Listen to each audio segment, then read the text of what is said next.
अस्सलाम वालेकुम, good morning, सुबह बखैर। How are you everybody? क्या हाल है आप लोगों का? अच्छा जी, सैलाब अपडेट्स तो होंगी ही, लेकिन सैलाब की तो हम बात करेंगे क्योंकि सैलाब तो आपको पता है कि आया हुआ है, चल रहा है, उसकी सारी अपडेट्स हम आपको देंगे। लेकिन कल हमारा एक क्रिकेट मैच भी था अबू धाबी में और अफगानिस्तान के अगेंस्ट, आपको पता है ट्राई सीरीज चल रही है, यूएई, अफगानिस्तान, पाकिस्तान, 2 मैचेस जो हैं वो पाकिस्तान जीत चुका है। कल अफगानिस्तान के साथ हमारा मैच था एंड वी लॉस्ट और Afghanistan one by 18 runs. Afghanistan ने पहले बैटिंग की टॉस जीतकर, और जब 140 से ऊपर टप गया उनका टोटल, तो उसके बाद जो है हमें एहसास होना या हमें घबराहट होना शुरू हो गई थी कि अब मामला फंस सकता है, मामला मुश्किल हो सकता है। और वही हुआ कि हमारी बैटिंग लाइनअप परफॉर्म नहीं कर पाई और ऐसा लग रहा था कि हम अफगानिस्तान के स्पिनर्स के हाथों यूएई की पिचेस पर बेबस हैं। Okay, so can I just say about this tri series कि मेरा बड़ा ही दिल था, मेरा बड़ा मूड था हम क्लीन स्वीप करें ना, हम क्लीन स्वीप करें। भाई we are playing against Afghanistan, great team, yes, but UAE a very newbie kind of a team.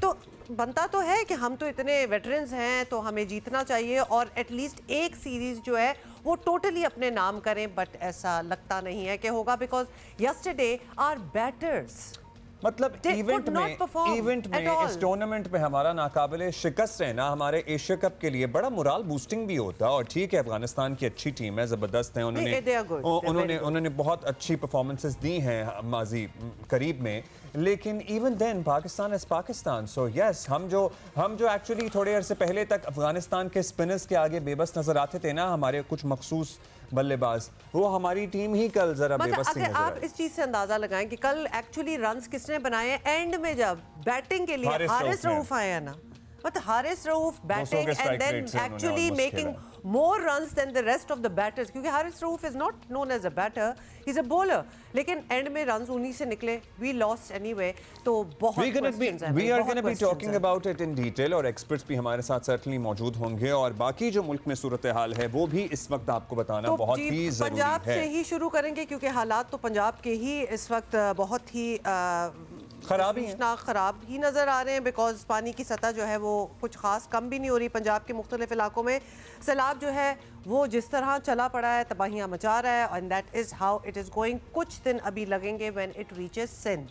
तो सिंध की तैयारियां भी फुल ऑन है। पंजनत के मकाम पर दरियाए सिंध में ये तमाम दरिया मिलेंगे, जिसमें रावी है, सतलुज है और चनाब है, और जब ये मिलेंगे और ऑलरेडी दरियाए सिंध के पानी में शामिल होंगे, सो सर्टनली हमें उसका कंसर्न है कि वहाँ पे किस तरह से सिचुएशन बनती है और क्या हैंडल किया जाता है। लेकिन तैयारी वहाँ पूरी है, ऑल्दो जैसे जैसे पानी आगे बढ़ रहा है, मुख्तलिफ आबादियों को, पर्टिकुलरली शहरों को बचाने के लिए ब्रीचेस भी प्लान किए गए हैं। कल से हम देख रहे हैं हेड मोहम्मद वाला रोड जो है वो बंद कर दी गई थी, वहाँ पर बारूदी मवाद भी नस्ब कर दिया गया था। कमालिया की आप बात कर रहे हैं, चलें हम आपको जरा कमालिया के शॉट्स भी दिखा रहे हैं और आपको बताएं कि कमालिया की बात अब करेंगे। जी, दरियाए रावी पर हेड्स सदनाई पर पानी का दबाव जो था वो बढ़ने पर बारूदी मवाद से धमाका करके जो है वो बंद तोड़ दिया गया। हाँ, माई सपूरा बंद है, ये तोड़ा गया है। बंद टूटने से पीर महल के 12 देहात डूब गए हैं, जबकि दरियाए चनाब का सनाबी रेला मुल्तान डिवीजन से इस वक्त गुजर रहा है।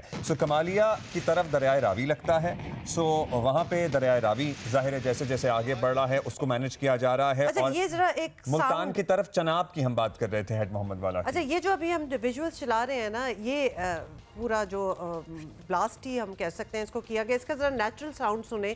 एक तो फ्लड्स आए हो, एक तो सैलाब आया हो, आप वैसे ही होमलेस हुए हो, और फिर इस किस्म की आवाज़ें आए, तो आप कितना कोई ख़तरनाक किस्म की सिचुएशन लगती है कि you have to take these measures बचाने के लिए। ऑल्दो ये अपने आप को, शहरों को बचाने के बावजूद कितने विलेजेस जो हैं कि कितने देहात हैं वो ज़ेरे आबाद हैं। मुल्तान शहर के बचाव के लिए कायम अकबर फ्लड पंथ पर पानी कई सतह बुलंद हो गया है, 3 से 4 फुट इसमें इजाफा हुआ है। करीबी आबादियों में वाक़ आबादियों और बागात को, आम के बागात बहुत ज़्यादा मुतासर हुए हैं मुल्तान में, और ज़ाहिर फल तो नहीं है इस वक्त, लेकिन आम के बागात में अगर पानी बहुत देर खड़ा रहेगा तो वो दरख्तों को, बागात को गला देता है, सड़ा देता है, जिसे आम जुबान में कहा जाता है। सड़क में शगाफ डालने के लिए बारूदी मवाद भी लगाया गया है। वज़ीर आपाशी पंजाब के मुताबिक फिलहाल सूरत हाल खतरनाक नहीं है, लेकिन पानी का दबाव जो है वो बढ़ने पर बंद तोड़ने का फैसला किया जाएगा। So this might happen. Vehari में सैकड़ों बस्तियां जो हैं वो ज़ेरे आब हैं और लोग परेशान हैं कि उनका सब कुछ सैलाब की नजर हो गया है। it is a tragedy. It is a tragedy in a sense कि this has affected so many people and this continues to affect so many people. आप किसी भी गांव में ले लें जो कच्चे के आबादे हैं, नॉट सो कच्चे के इलाके हैं, इन लोगों की ज़िंदगी सही होती है। ये अपने घर बार, अपनी खेती बाड़ी, अपने जानवरों, अपने डंगरों, अपनी माल मवेशियों से एक बेहतर ज़िंदगी गुजार रहे होते हैं। लेकिन जब सैलाब आए और तो आपके पास कोई चारा ना हो, और कितने ही अफराद हैं जिनकी कहानियां हैं कि बहुत सौ के जानवर बह गए, बहुत सौ के जानवर चोरी भी हो गए। अच्छा, ये जो चोरी और जानवर उठा लेना और वापस ना करने का ये भी एक बड़ी ट्रेजेडी है कि ऑलरेडी एक आफत आई हो और बीच में ये भी अपॉर्चुनिटी ढूंढी जा रही हो चोरों की तरफ से कि हम कैसे फायदा उठा सकते हैं। अच्छा, लोगों का क्या कहना है, जरा एक दफा सुनिए। ना माल मवेशी बचे हैं, ना हमारा चारे बचे हैं, ना हमारे पास कुछ भी खाने को भी वहाँ पर नहीं है। कम से कम 6-7 फुट पानी जाग के आ रहे हैं, बच्चे भूखे बैठे हैं, दरिया जाग के आ रहे हैं, दरिया जाग के जा रहे हैं। बच्चे बातें लेना साड़ी मजबूरी बन गई, सानू आवना पड़ता है। यहाँ की आबादी के लोगों की जो ज़मीनें हैं वो दरिया बुर्द हो चुकी हैं, दरिया ज़मीन का बहुत ज़्यादा कटाव जारी है और लोगों का बहुत ज़्यादा नुकसान हो रहा है। आ रहे हैं तो वेख्या तो सारा हर चीज़ साड़ी तबाह हुई पई है। असी पहले मकरूज सां, हुण खुद असी परेशान आ, असी की करिए। मजदूरी कर करके थोड़ा थोड़ा पैसा जमा करके बच्चियां दा जहेज बनाया, वो भी पानी दे विच रुड़ गया, कोई चीज़ ही नहीं रही, हर शै तबाह हो गई है। लेकिन अगों असी बच्चियां दा किवें बना दे, सानू ये नहीं समझ आती पई, असी बड़े परेशान आ। छोटे मार के हटाओ, चलो निकलो निकलो हैं, सब सड़कों से निकले खड़े हैं। साढ़े कोई मंजियन, साढ़े कोई मंजियन रहियन, साड़ी न सवारी न कैसे देस लाड वन्यू, किन्ने ऐसा चाह के घेन वन्यू, जवान दियां को दीवान वालों को केड़ी ज्यादा कैंप लगे खड़े घेन वन्यू। हमारी फसलें वो भी सारे खत्म हो गए हैं, धान कमान तेल माल के पट्टे, और जो हमारे मकान है वो भी आर्जी तौर हमारे बने हुए हैं, वो भी सब गिर रहे हैं। This is a tragedy on such a large scale कि हम लोग शायद यहाँ बैठे अंदाज़ा भी नहीं लगा सकते, नहीं क्योंकि लगा हम सकते। एक सैलाब की अपडेट्स आपको दे रहे होते हैं, फिर हम बड़े इट डज सीम समटाइम्स के बहुत ही कोल्ड हमारे वर्ड्स हों कि हम कहते हैं जी ये देहात जो हैं ये ज़ेरे आब हैं, ये अंडर वाटर हैं, ये वो, लेकिन लोगों की अपनी एक एक इंडिविजुअल स्टोरी जो है दैट इट्स हार्ट ब्रेकिंग। इस खातून का कहना कि कितनी मुश्किलों से अपनी बेटियों का उसने जहेज़ बनाया, मतलब पानी से क्या चीज़ बच सकती है, वो कहती है सब कुछ बह गया। जाहिर है तो जो नहीं बहा वो खराब हो गया, जब वो खराब हो गया तो जाहिर है किसी काम का नहीं रहा। आप ये कहना लिटरली आप ये ठीक कह रही हैं कि ये खबर देना आसान है कि 10 देहात ज़ेरे आब आ गए या 30 देहात ज़ेरे आब आ गए। इन 30 देहातों में या इन 10 देहातों में हज़ारों कहानियाँ हैं, हज़ारों जिंदगियाँ हैं, जिनमें लोग लिटरली वो कह रहे हैं कि जी हम रात को सोए थे तो करोड़पति थे, सुबह उठे तो हम कखपति। और ऐसा ही होगा अगर आप देख लें, and the kind of structures that have been affected, पक्के घर भी टूटे हैं और बहे हैं और भरे हैं, मतलब तो लिहाजा अमीर गरीब हर कोई इसकी जद में आया है, एंड ऑब्वियसली पानी is not going to spare anybody. आज ही मुझे कोई बता रहा था, और सिंध में ही रहने वाला एक शख्स था, और वो बता रहा था कि गुड्डू के पास उनका घर है और अभी लिटरली सारी उम्र कमेटियां डाल के घर पक्का किया है, और जब घर पक्का किया है तो अब ये खतरा है कि कब पानी आएगा तो घर बह जाएगा। तो आप सोचिए the struggles that our nation is going through. This is real. These are real individuals. These are people like you and me. Let me add something to the list, क्योंकि obviously अभी परेशानियां ख़त्म नहीं हुई, क्योंकि सैलाब ज़दा इलाकों में लोगों को बीमारियों से बचाना भी नया चैलेंज बनता जा रहा है, और आलमी इदारा सेहत ने खबरदार किया है कि फौरी इकदाम ना किए गए तो पाकिस्तान का सेहत का निज़ाम जो है वो वबाओं के बोझ तले दब सकता है। इसके बारे में हमने पहले भी मेंशन किया है। पाकिस्तान में डेंगू और मलेरिया के केसेस में इजाफा हुआ है, और बलूचिस्तान और सिंध में डायरिया भी फैल रहा है, मतलब diarrhoea, dengue, waterborne diseases, skin diseases, आशोब चश्म, वबाई अमराज, जितने आप इमेजिन कर सकते हैं ना वबाई अमराज, वो तमाम इस सूरत हाल में फैल रहे हैं ऑलरेडी। डेंगू, मलेरिया और चिकनगुनिया भी बहुत बढ़ गया। खैबर पख्तूनख्वा में खारिश, जल्दी अमराज, सांप और कुत्तों के काटने के केसेस भी बढ़ गए हैं, और उधर दरियाए सिंध में पानी की आमद में इजाफा हो रहा है, ये भी हम आपको बता दें। लेकिन ज़रा आप चीज़ें देखें, सांप भी बीच में निकल रहे हैं, वाइल्ड डॉग्स भी, ऑब्वियसली कोई भी चीज़ होगी, अब आप एक्सपोज हो गए हैं तो यू आर वल्नरेबल, कुछ भी हो सकता है। और इसमें पता है क्या, अब ज़रा हम पे आइएगा, मतलब जब आप अपने घर की चार दीवारी में महफूज नहीं होते ना, ये जो चीज़ें हैं जिन्हें हम एट टाइम्स फॉर ग्रांटेड लेते हैं, हर लम्हे अल्लाह ताला का शुक्र अदा करना चाहिए। जब आप घर की चार दीवारी में नहीं होते, जब आपके सर पर अपने घर की छत नहीं होती, तो फिर आप सांपों के रहमो करम पे भी हैं, फिर आप कुत्तों के रहमो करम पे भी हैं, और मौसम फिर के वो तो आप हैं ही। मौसमी हालात के रहमो करम पे भी हैं, फिर आपने क्या खाना है, फिर टॉयलेट के इश्यूज। मतलब कितने ही मकामात से ऐसी इत्तलात भी आ रही हैं कि ठीक है कैंप्स में लोग मुंतकिल हुए हैं, लेकिन क्या ही बाथरूम वगैरह का इंतजाम होगा और कितने ही लोगों को अलावा टैकल कर बच्चों सकेगा। के अलावा उनकी बीमारियां एंड ऑल दैट, फिर प्रेग्नेंट खवातीन, मतलब that is one time in your life when you want, मतलब जितनी सहूलियात और कंफर्ट आपको मिल सकती है, you deserve it, you need it and you deserve it as well. लेकिन even pregnant women are out in the camps. तो ये ऐसे में पता है क्या, ये तो हम बता दें आपको, ये तो हमें अंदाज़ा होना चाहिए कि ये किसी हुकूमत के बस की बात नहीं है। जिस लेवल का डिजास्टर है ये, हुकूमतें अपना काम कर रही हैं, लेकिन I think a lot of organizations are already doing much, but we as a nation also need to step up now. जिस तरह हम earthquake के मौके पे पूरी कौम बन के एक साथ इकट्ठे होकर हमने लोगों की मदद की थी, हमें सैलाब, हमने फंड कायम करना है, हमने सैलाब जदगान के लिए इंडिविजुअल मदद करनी है, हमारे सेलिब्रिटीज ने पेश आना है, सामने आना है, हमने कुछ भी करना है। उस तरह से अभी हमें मोबिलिटी नहीं नजर आ रही है। लोगों ने, पाकिस्तानियों ने ट्रक्स भर भर के चीजें भेजी, मतलब वो सब कुछ हमने देखा हुआ है। We need to do that again. अच्छा जी, अब सिंध की तरफ पानी मुड़ रहा है, आपको पता ही है, बहुत तैयारियां हैं। 6 सितंबर की बात है कि बताया जा रहा है गुड्डू बैराज से गुजरेगा। वज़ीर इत्तलात सिंध शर्जील मेमन का क्या कहना है, ये क्या अपील कर रहे हैं वो देखिए। सैलाब ने जो है वो पूरे पाकिस्तान में तबाहकारियां मचाई हैं। गिलगित बल्तिस्तान में सैलाब ने तबाहकारियां मचाई और सैलाब का वही तबाहकारियां मचाने वाला जो रेला है वो अब सूबा सिंध में दाखिल होने वाला है। तो इसके लिए हुकूमत सिंध की जानिब से पूरे मेजर्स किए गए हैं। हमारी सब गुजारिश होगी कि अब बहुत कम टाइम रह गया है कि गुड्डू बैराज पर ये पानी का एक बहुत बड़ा रेला आ रहा है जिसका हुकूमत सिंध ने इसको सुपर फ्लड का नाम दिया है। तो हमारी गुजारिश है तमाम उन लोगों से जो कि इस बेल्ट में रहते हैं, जो कच्चे के इलाके में और जो कि दरिया के साथ जिन लोगों के मकानात हैं, कि बराए मेहरबानी आप फौरी तौर पर जो है वो मूव हो जाएं। इंतज़ामिया मुतहरिक है, अगर आपको किसी भी किस्म की मदद की ज़रूरत है तो इंतज़ामिया ऑन ग्राउंड मौजूद हैं, हुकूमत के अपने रिलीफ कैंप्स भी मौजूद हैं। हमाद अहमद हमें ज्वाइन कर रहे हैं फैसलाबाद से और मुल्तान से। फैसलाबाद तांदलिया वाला अतराफ की तमाम रिपोर्ट देते हैं। मुल्तान से हमारे साथ हैं मुसलसल इमरान चौधरी। और मुल्तान शहर को बचाने के लिए कल इन्होंने बताया था हेड मोहम्मद वाला रोड बंद कर दी गई थी, बारूदी मवाद भी नस्ब कर दिया गया था। और सबसे पहले हम मुल्तान ही चलते हैं। इमरान साहब, आपके पास क्या अपडेट है? दरिया चनाब के बहावों में क्या इजाफा हुआ है, स्टेबल है, कुछ कमी आई है? जो कल प्लान था कि हाँ जी अथॉरिटीज़ फैसला करेंगी, क्या वो नौबत आ गई है या वक्त आ गया कि फैसला कर लिया जाए या अभी और देखा जाएगा?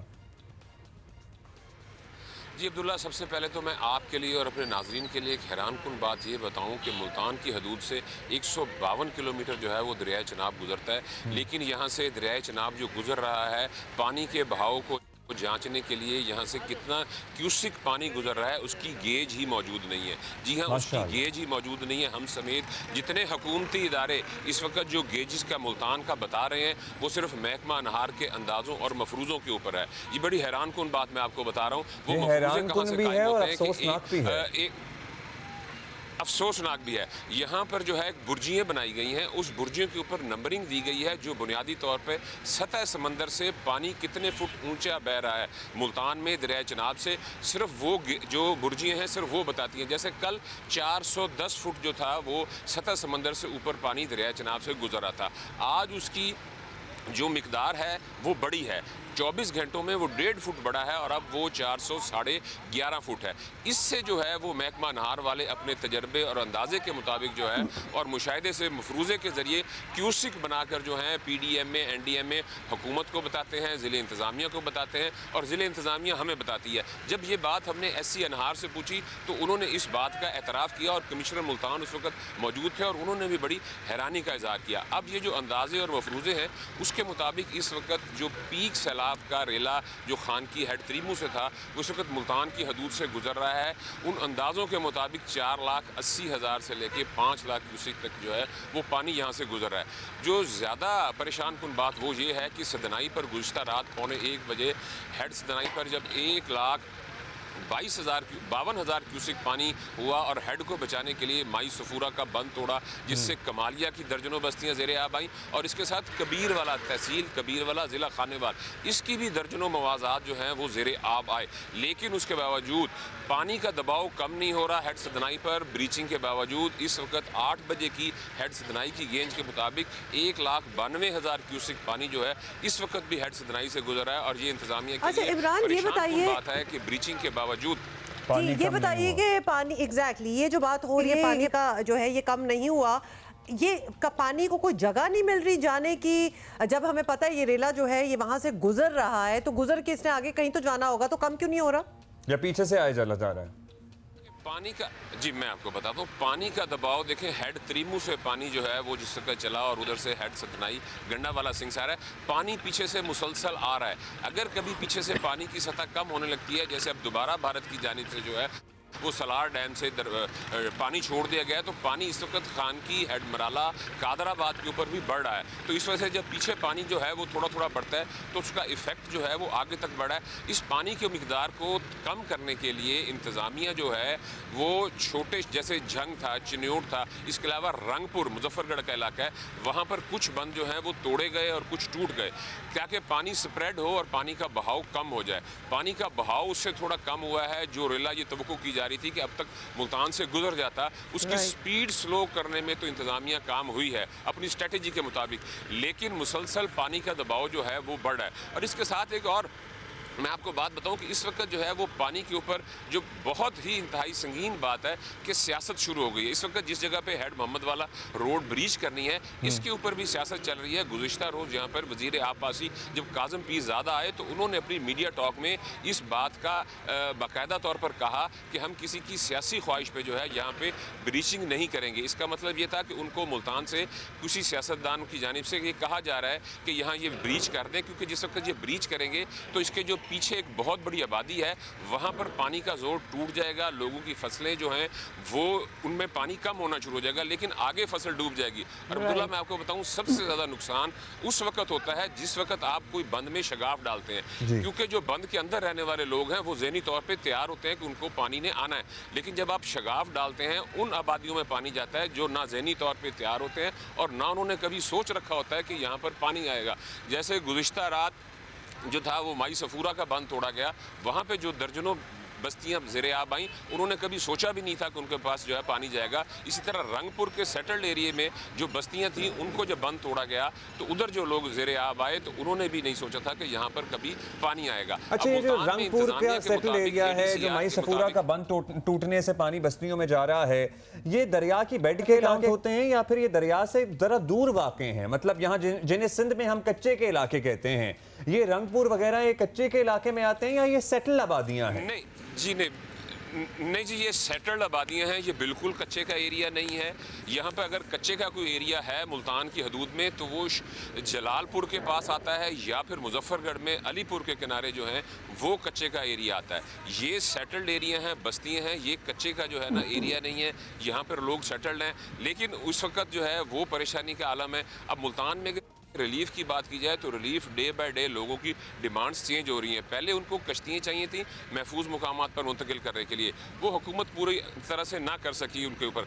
अब उनको टेंट चाहिए, उनको खुराक चाहिए, लेकिन खुराक पे भी वो कंप्रोमाइज़ कर लेंगे। इस वक्त रात के टाइम मौसम तब्दील हो गया है, सैलाबी इलाका है, यहाँ पर मच्छर बहुत ज़्यादा होते हैं। जी बिल्कुल, इमरान हमारे साथ रहिएगा, हम इस पर भी बात करेंगे। फैसलाबाद तेंदुलिया वाला गिरदोनवा की सूरत हाल हमें हमाद अहमद बताते हैं। हमाद बताइएगा, आपके अतराफ से आपको क्या खबरें मिल रही हैं? पानी का ख़तरा टल गया है या अभी तक वही सिलसिला चल रहा है जो कई दिन से चल रहा है? जी अब्दुल्ला, अगरचे दरिया रावी में पानी की सतह कम हो गई है और इस वक्त 1.5 लाख क्यूसेक से कम पानी जो है यहाँ से बह रहा है और ये 2,15,000 क्यूसिक की एक्सट्रीम को टच किया था और अब ये आगे बढ़ के कमालिया से आगे हेड सदनाई तक पहुंच चुका है। अब यहाँ पर सूरत हाल ये है कि जो इलाके मुतासर हुए थे, 30 से ज़ायद देहात मुतासर हुए थे, उनके मुतासरीन जो हैं वो जिन्होंने नकल मकानी की थी वो अब अपने इलाकों में वापस आ रहे हैं, लेकिन उनको कुछ मुश्किलात दरपेश हैं। जिन लोगों ने वहाँ से अपना सामान निकाला था, नकल मकानी करके निकले थे, कुछ लोग तो वो उनके करीब ही जो उनको बुलंद सतह मिली पानी थी वहाँ पर जाकर बैठ गए थे। रिलीफ कैंपों का हवाले से बताया गया था कायम किए गए हैं, वहाँ पर इंतजामिया का दावा है, सहूलियात भी थी, लेकिन वो उनका फ़ायदा जो है वो आम लोगों को नहीं हुआ। लोगों ने ज़्यादातर अपने करीबी इलाका में जो महफूज जगह थी वहाँ पे पनाह ली। खुले आसमान के तले अभी भी ये बड़ी तादाद में लोग बैठे हुए हैं और वहाँ पे उनको मुश्किलात है। ख़ास तौर पर ये मौसम की शिद्दत है, आज भी आसमान पर बादल छाए हुए हैं, मुख्तलिफ इलाकों में बारिश भी हुई है और इस बारिश में उनकी मुश्किलात मज़ीद बढ़ जाती हैं। इसके साथ ही खाने पीने का सामान उनके पास नहीं है। जो इंतजामिया है वो रिलीफ कैंपों में तो खाना पहुँचा रही है, लेकिन वो जहाँ पर बैठे हुए हैं वैसे लेकिन इधर हम आपको इधर रोकेंगे और ये सवाल ज़रूर बनता है कि जब रिलीफ कैंप्स लगा ही दिए गए हैं और बड़ी किसी मकसद से लगाए गए हैं और वहीं खाना और ये सारी राशन वगैरह प्रोवाइड किया जा रहा है, तो लोगों की ये तवक्को या एक्सपेक्टेशन क्यों है कि जहाँ जहाँ वो हैं वहाँ आके उनको वो पॉसिबल भी नहीं है। वो बड़ी अनरियलिस्टिक एक्सपेक्टेशन है। जब उनको कैंप्स लगा के दिए गए हैं और अभी आप कह रहे हैं जिस तरह बादल नजर आ रहे हैं, बारिश वगैरह, खुले आसमान तले बैठने से तो कई बेहतर है कि आप कैंपों में जाएं, वहाँ मेडिकल सप्लाईज होंगी, खाने होंगे। तो लोगों को ये क्यों नहीं समझ रहे बात? जी, इस हवाले से हमने लोगों से भी बात की है। 48 किलोमीटर का एरिया है जो दरिया को टच करता है फैसलाबाद का, और रिलीफ कैंप जो कैंप किए हैं मेन रोड्स पर कैंप किए गए हैं। लोगों का ये कहना है कि वो जहाँ पर मकीम है, जहाँ से निकले हैं, वहाँ से कोई फासला जो है कैंपों का वो 15 से 20 किलोमीटर का है। कम से कम भी 8-10 किलोमीटर उनको दूर जाना पड़ेगा। उनके साथ माल मवेशी हैं, उनका सामान है, वो जैसे तैसे करके अपने करीबी जो महफूज जगह है वहाँ पर तो आ गए हैं। वो भी मेन रोड पर ही बैठे हैं, लेकिन वो जहाँ पर कैंप है उनसे दूर हैं, तो वहाँ पर अपने माल मवेशी लेके जाना, सामान लेके जाना उनके लिए मुमकिन नहीं था। फिर वहाँ पर खास तौर पर मवेशियों के चारे का बंदोबस्त मुश्किल है। यहाँ पर वो आसपास के खेतों में और दूसरी जगहों पे अपने मवेशी चरा के बंदोबस्त कर रहे हैं, क्योंकि उनके पास चारा नहीं है। हुकूमती जानब से ये दावा किया गया है कि वो वनडे का भी एहतमाम किया गया है, चारे का भी बंदोबस्त किया गया है, लेकिन वो एक स्कूल है 607 गाहबे में जहाँ पर चंद जो जानवर बंधे हुए हैं, लेकिन ज़्यादातर इसी तरह वो खुली जगह पर मौजूद हैं और वहाँ तक वो लोग अब तो चलें ठीक है, अब लोग नहीं आ रहे, उनके लिए मुश्किल है कि दोनों समेत वहाँ से हिजरत ही करें। अब क्या है, इंतज़ामिया क्या कहते हैं, कमिश्नर्स, डिप्टी कमिश्नर्स जो हैं, लोग जो रिस्पॉन्सिबल हैं to handle all this operation, वो क्या कह रहे हैं? इन लोगों तक पहुँचा जाएगा? अगर किसी एक मेन रोड पर बहुत सारे लोग मौजूद हैं, मतलब हज़ारों लोग मौजूद हैं या सैकड़ों लोग मौजूद हैं, तो वहाँ पर शिफ्ट कर दिया जाए कुछ सामान, कुछ सहूलियात?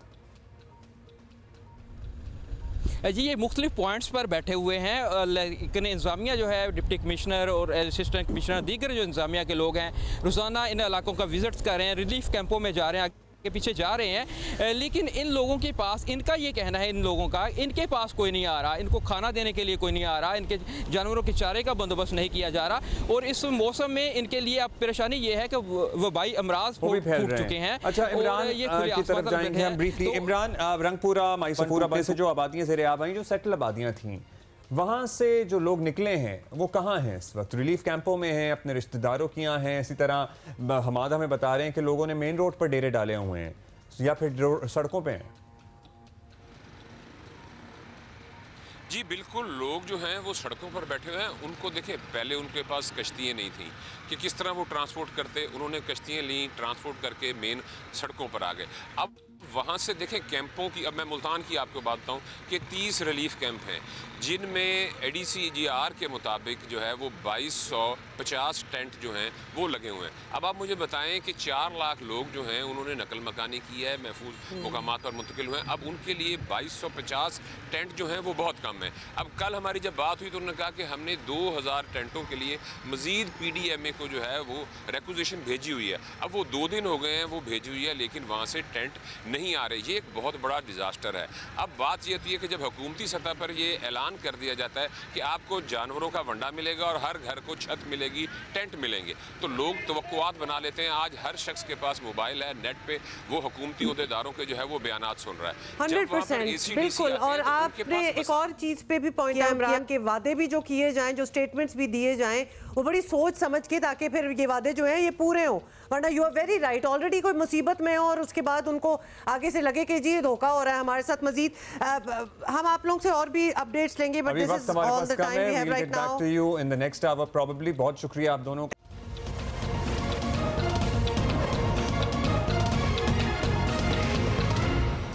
Welcome back. अच्छा जी, we have been talking about the trauma of flood effectees, और जब अभी हम कैंपों की बात करते हैं, कुछ कैंप्स में पहुंच गए, कुछ कैंप्स में जाना नहीं चाहते, कैंप्स के अपने हालात क्या है, क्या वहाँ प्रोवाइड किया जा रहा है, just the mental situation and the stress, उनकी जहनी सेहत क्या होगी इस वक्त जो अपने घरों से बेघर हो गए हैं, और ये भी नहीं पता कि जब हम वापस जाएंगे तो वो घर भी उधर होगा कि नहीं होगा। How to deal with that. और वही वाली जहनी सेहत की हम बात करेंगे कि आप सोचिए कि आप रात को सोए हैं तो आपकी ज़िंदगी आसूदा है, सब कुछ ठीक चल रहा है, और पानी आया और आपका सब कुछ बहा के लेके चला गया है।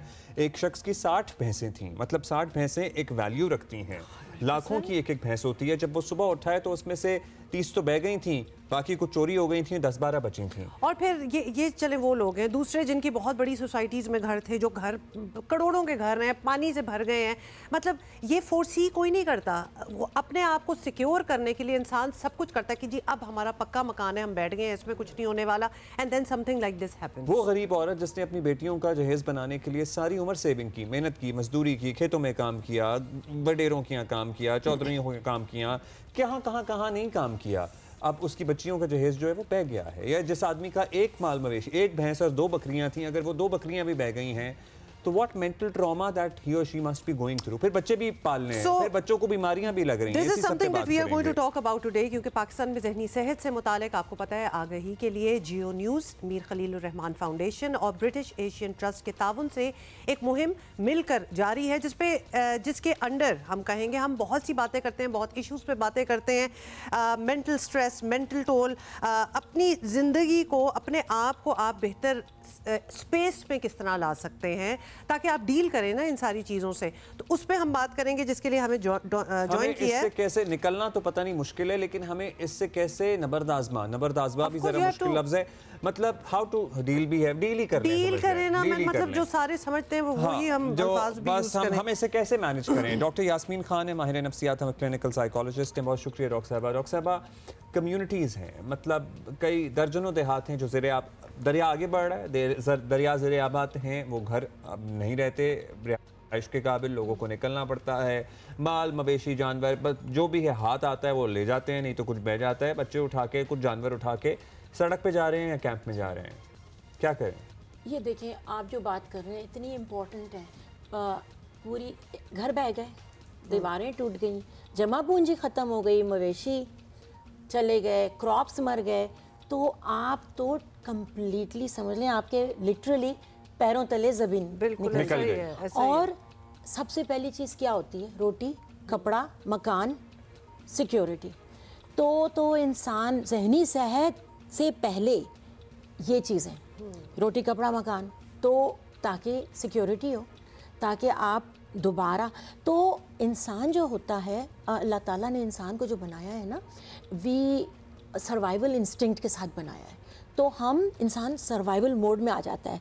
जिसका घर चला गया, जिसके मवेशी मर गए, तो सर्वाइवल मोड में फाइट, फ्लाइट या फ्रीज, तो वो उस चीज़ के साथ डील कर रहा होता है, लड़ रहा है ना, which is what is needed at that time, which is natural also, which is natural, ठीक है ना, because it's survival। लेकिन जब हम इस सर्वाइवल मोड में होते हैं तो हमारी क्योंकि सारी एनर्जी सर्वाइवल में जाती हैं, तो हमारी जो दूसरी माइंड की जो प्रॉब्लम सॉल्विंग है, dealing with issues, logical thinking, वो थोड़ी देर के लिए बंद हो जाती है, क्योंकि हमें सरवाइव करना होता है। अब आप ये सोचिए कि अगर बहुत देर तक इस तरह रहे तो क्या उसका इम्पैक्ट होगा आपकी। तो हमने आपका सवाल ये है, अब इन लोगों को देखिए, जब इनके जमीनी हालात बदलेंगे वो तो बदलेंगे ही, लेकिन इन हालात में सरवाइव करना उनके लिए आसान कैसे हो सकता है? वो क्या टिप्स हो सकती हैं या क्या फॉर्मूला हो सकता है जिससे वो मदद ले सकते हैं या खुद की मदद कर सकते हैं? जी, बहुत अच्छा सवाल है आपका, ठीक है ना। तो अब ये होता है कि हमारे यहाँ जब इस तरह की सिचुएशंस होती है तो क्या होता है, इनके कैंप्स लगते हैं, मेडिकल कैंप्स लगते हैं, उनको फूड प्रोवाइड किया जाता है। मैं ये कहूँगी कि उसके साथ साथ mental health first aid kind of thing provide की जाए। काउंसलर्स अगर हम अफोर्ड कर सकते हैं, इवन कम्युनिटी के जो वर्कर्स हैं, टीचर्स हैं, कम्युनिटी के बड़े हैं, मस्जिदों के इमाम हैं, कम्युनिटी लीडर्स हैं, उनको भी थोड़ा ट्रेन की जाए, पब्लिक प्राइवेट पार्टनरशिप्स की जाएं, गवर्नमेंट के साथ NGOs जो इदारे हैं वो अपना एक बंदा भेज दें ताकि ये लोग बात कर सकें, प्रोसेस कर सकें कि इनके साथ क्या हुआ है। अब फॉर एग्ज़ाम्पल एक टर्म्स हमारे यहाँ यूज़ की जाती है साइकोलॉजिकल फर्स्ट एड, एक है क्रिटिकल इंसिडेंट डीब्रीफिंग। अब ये पूरी कम्युनिटीज़, पूरे गांव मुतासिर हो रहे हैं ना, what if these people can talk about it कि भाई ये हुआ। सिर्फ अगर वो बताएं ना कि भाई मैं घर आया, मेरे जो आपने जो एग्जांपल दी थी कि जो मवेशी थे वो मरे हुए थे और फिर मैंने ये महसूस किया, मेरे साथ ये हुआ, दूसरा बताएगा मेरे साथ ये हुआ, तीसरा is it all about laying it out लफ्जों में, हाँ लफ्जों में बयान कर देने से आपको लगता है कि थोड़ा सा इंसान के अंदर से हाँ दिल हल्का होने वाली बात आप लोग दोनों ने बहुत काम की बात की। होता ये कि बताने से एक तो दिल हल्का हुआ, लेकिन आप बताने से आप प्रोसेस भी कर रहे हैं कि ये हो गया, एक्नॉलेज कर रहे हैं। उसके साथ साथ आप अपनी फीलिंग्स बता रहे हैं, मुझे बहुत गुस्सा आया। देखिए एंगर, गिल्ट, सर्वाइवर्स गिल्ट, मैं बहुत दुखी हूं, आपने कह दिया और दूसरों ने सुना और फिर दूसरों ने कहा कि मैं भी बहुत दुखी हूँ, तीसरे ने कहा मुझे भी हो रहा है। I'm going to stop you here very quickly। अब हम उन कम्युनिटीज की बात कर रहे हैं जिनमें मेंटल हेल्थ का सब्जेक्ट कभी बात ही नहीं होती, इंपॉर्टेंस तो दी नहीं जाती। क्या कुछ ऐसा नहीं हो सकता जब हमें पूरे मुल्क को पता है what we are all going through, कोई वॉलंटियर सर्विस हो of psychologists or counselors who could perhaps go and visit, क्योंकि इस वक्त वो मस्जिद का इमाम और elders of the village and everything, वो वाली बात अभी नहीं हो सकती। नहीं, आप बिल्कुल सही कह रही हैं। तो हमारी है पाकिस्तान मेंटल हेल्थ कोalition है, फॉर एग्जांपल NGOs हैं, इदारे हैं, वो जाए ना। मैं कह रही हूँ जो ये कैंप्स लग रहे होते हैं, मेडिकल कैंप्स लग रहे होते हैं, इनके साथ लिएजॉन करें, इनके साथ मिल करके। मैं इसलिए इमाम ज़कारा का कह रही हूँ कि उनको शामिल करें, लेकिन थोड़ा सा किसी को ट्रेनिंग दी जाए कि इनके साथ मिलकर ये बात किया। अच्छा डॉक्टर साहब, ये जो डॉक्टर साहब ने पॉइंट उठाया है ना, फॉर फ्यूचर रेफरेंस ये बहुत ज़बरदस्त है। एज इट इज़, कोई तबाही आए ना आए, elders of a community, a village should have know how कि वो किस तरह बात कर सकते हैं। मतलब अपनी कम्युनिटीज़ को एलिविएट करने वाली बात है ना मेंटल स्ट्रेस। और मैं कह रहा हूँ फिजिकल प्रेजेंस तो ठीक है हो जाए तो अच्छी बात है, लेकिन आजकल ये जो फोन है ना हमारे हाथ में, ये भी बड़ा इस पे जो टिकटॉक है ना, ये सारी आबादी आपको टिकटॉक पे जरूर मिलेगी। Pakistan has a huge user base of TikTok, तो हम कुछ वीडियोस बना के टिकटॉक पे डाल सकते हैं जिससे लोगों को मदद मिल सके। So that is one way to go about it. And then वो काउंसलर्स वाली भी अगर कोई वॉलंटियरिज्म हो, this is the right time for that as well. Doctor Yasmeen, sorry that's all the time we have. हमने we wanted to just pick a few topics जिस पे बात की जा सकती है और इस पे ज़रा concentrate करें now and for future as well। अच्छा जी, moving on। ब्रेक लेनी है, जल्दी से वापस आएंगे। थैंक यू डॉक्टर साहब।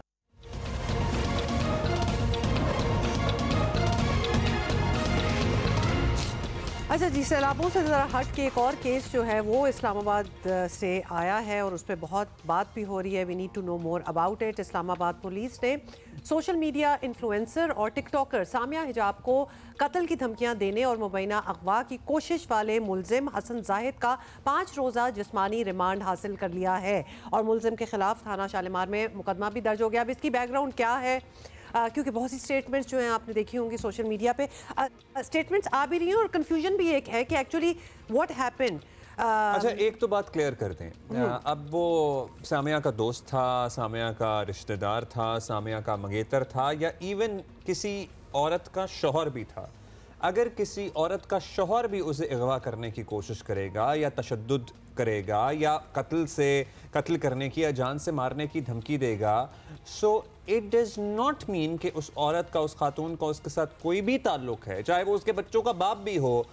ये बात उसके लिए कोई गुंजाइश पैदा करती है। मतलब ये ऐसे सवाल भी उठ रहे हैं ना कि देखिए नहीं हो सकती, अब ये बातें निकल रही हैं मेरे साथ रिलेशनशिप में हो कि वो तो जानती थी उस लड़के को और फिर सो व्हाट अगर वो उससे तोहफे भी ले रही थी, व्हाटएवर, सारी बातें हम अपने कॉरेस्पॉन्डेंट से पूछेंगे। But does that allow anybody कि कोई आके आपको किडनैप कर ले?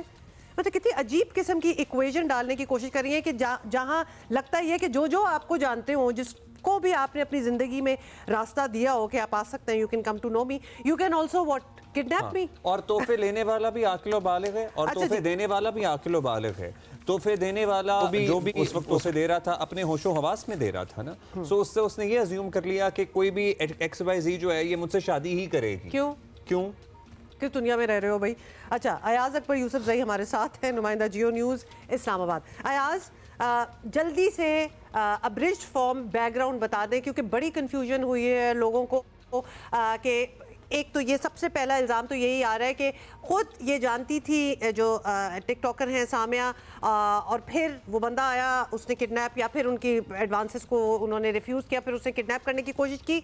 हुआ जिसकी वीडियो भी है, क्या हुआ था? देखिए जी अब्दुल्ला हुमा, ये एक दूसरा बड़ा वाक़या इस्लामाबाद में। इससे पहले सना वाला वाक़या हमने रिपोर्ट किया था, आपने खुद भी इस पे बात की थी।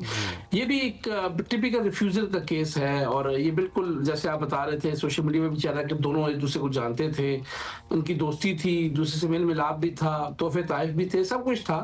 बट शायद किसी बात के ऊपर ये एक डेडलॉक आ गया था कि शायद सामिया हिजाब के मुताबिक ये मुलजिम हसन जायद जो है ये चाहता था कि सामिया से शादी कर ले, या ये अगर मैं आसान अल्फाज में ये कहूँ कि वो शायद इसको अपनी प्रॉपर्टी समझना शुरू हो गया था शादी से पहले कि जी जैसे मैं कहूँगा वैसे वो करेगी, जिससे मैं चाहूँगा वो मिलेगी, जो जैसे मैं हुक्म करूँगा वो हुक्म बजा लाएगी। तो इस तरह नहीं होता रियल लाइफ के अंदर। हर बंदे के अपने जज्बात होते हैं, हर बंदे के अपने फैसले होते हैं।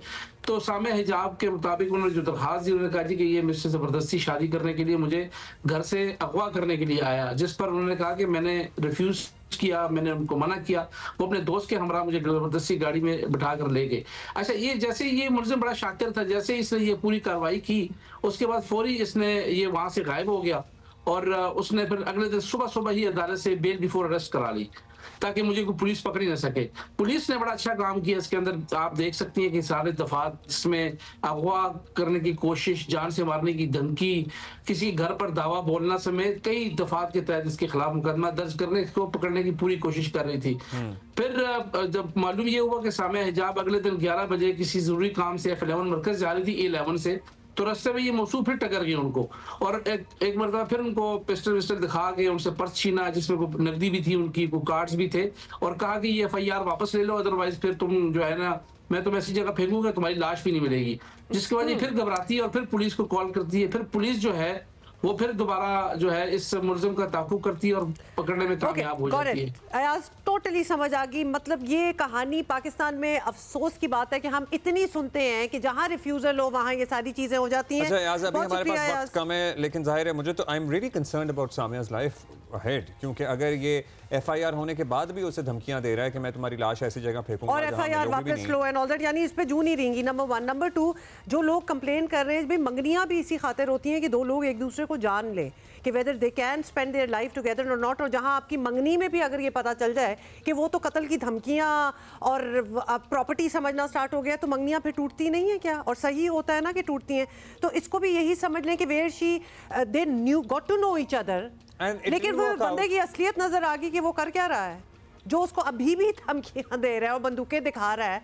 तो what else can one expect? और उस लड़की का मौके भी यही है कि जब इसके साथ में रिलेशनशिप में थी तो ये दोस्तों के पास मतलब छापे मारता था, और वो जी अजीब साइकोटिक टिपिकल इश्यूज होते हैं ना। I'm sorry, those are very typical South Asian issues. वो हो जाते होते हैं इधर आदमियों को और लड़कों को। In any case, so that was the long and short of this story. हम ले रहे हैं ब्रेक।